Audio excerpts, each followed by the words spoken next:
बिस्मिल्लाहिर्रहमानिर्रहीम। एक वक्त ये भी था कि जब तंज़ मज़ाज जो है वो अखलाकी दायरे के अंदर किया जाता था और लोगों को चेहरे पर मुस्कुराहटें बिखेरने के लिए ज़ूमैनी फ़िक्रों और ख्वाहिश जुमलों का सहारा नहीं लिया जाता था।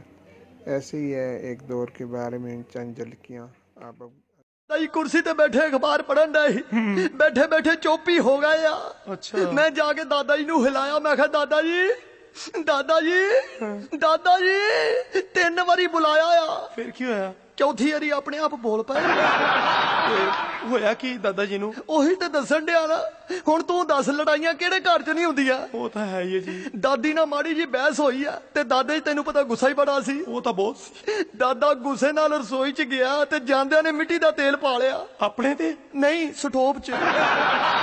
ਪੂਰੇ ਕਿਵੇਂ ਹੋ ਗਏ? ਆ ਦੱਸਣ ਲੱਗਾ ਨਾ, ਰਸੋਈ 'ਚ ਲੱਗਾ ਸੀ ਕਿਤੇ ਪੱਖਾ ਤੇ ਤਾਰਾਂ ਉਹਦੀਆਂ ਨੰਗੀਆਂ ਨੰਗੀਆਂ ਤਾਰਾਂ? ਹਾਂ, ਤੇ ਨੰਗੀਆਂ ਤਾਰਾਂ ਨੂੰ ਹੱਥ ਲਾਉਂਦੇ ਸਾਰੀ ਚੰਬੜ ਗਏ? ਨਹੀਂ, ਬੱਤੀ ਚਲੀ ਗਈ। ਸ਼ੁਕਰ ਹੈ ਗਵਰਨਮੈਂਟ ਦਾ ਜਿਹੜੇ 3-3 ਦਿਨ ਦੇ ਕੱਟ ਮਾਰਨ ਡਈ। ਹੋਇਆ ਕੀ ਮਤਲਬ ਪੂਰੇ ਕਿਵੇਂ ਹੋ ਗਏ? ਉਹੀ ਤੇ ਦੱਸਣ ਡਿਆ ਲੈਰੀ।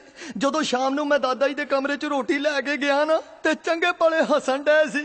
ਹਲੇ ਰੋਟੀ ਦੀ ਪਹਿਲੀ ਬੁਰਕੀ ਤੋੜ ਕੇ ਮੂੰਹ 'ਚ ਪਾਈ ਆ। ਫਿਰ ਕੀ ਹੋਇਆ? ਕਹਿੰਦੇ ਰੋਟੀ ਸਵਾਦ ਹੀ ਬੜੀ ਆ। ਭਾਜੀ ਤੁਸੀਂ ਮੈਨੂੰ ਇਹ ਦੱਸੋ ਕਿ ਤੁਹਾਡੇ ਦਾਦਾ ਜੀ ਪੂਰੇ ਕਿਵੇਂ ਹੋਏ? ਉਹੀ ਤੇ ਦੱਸਣ ਲੱਗਾ ਨਾ। ਹੁਣ ਸਵਾਦ ਦੇ ਵਿੱਚ 10 ਰੋਟੀਆਂ ਖਾ ਗਏ ਆ। ਹੁਣ ਤੂੰ ਦੱਸ, ਐਸ ਉਮਰ ਦੇ ਵਿੱਚ 10 ਰੋਟੀਆਂ ਬੰਦੇ ਨੂੰ ਪਚ ਸਕਦੀਆਂ? ਨਾ।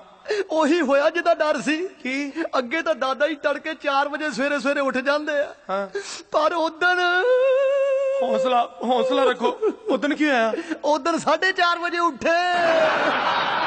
ਓ ਭਾਜੀ ਤੁਸੀਂ ਮੈਨੂੰ ਇਹ ਦੱਸ ਦਿਓ ਕਿ ਤੁਹਾਡਾ ਦਾਦਾ ਪੂਰਾ ਕਿਵੇਂ ਹੋਇਆ? ਉਹੀ ਤੇ ਦੱਸਣ ਡਿਆ ਲੈਰੀ। ਉੱਠਣ ਤੋਂ ਬਾਅਦ ਦਾਦਾ ਜੀ ਗੁਸਲਖਾਨੇ ਨਹਾਣ ਹਲੇ ਵੜੇ ਹੀ ਆ। ਹਾਂ। ਤੇ ਗੁਸਲਖਾਨੇ 'ਚ ਪਿਆ ਸੀ ਥੱਲੇ ਸਾਬਣ। ਅੱਛਾ। ਤਿਲਕਣਾ।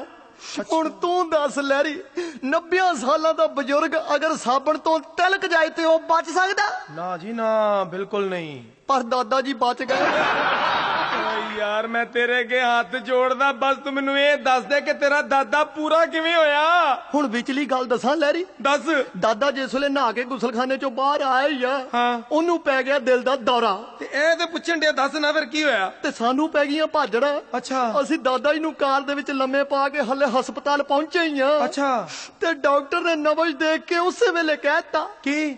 ਕਿ ਘਬਰਾਉਣ ਦੀ ਕੋਈ ਲੋੜ ਨਹੀਂ, ਦਾਦਾ ਜੀ ਠੀਕ ਠਾਕ ਹੈ। ਰਾਜਾ ਮੈਨੂੰ ਚੜਿਆ ਗੁੱਸਾ।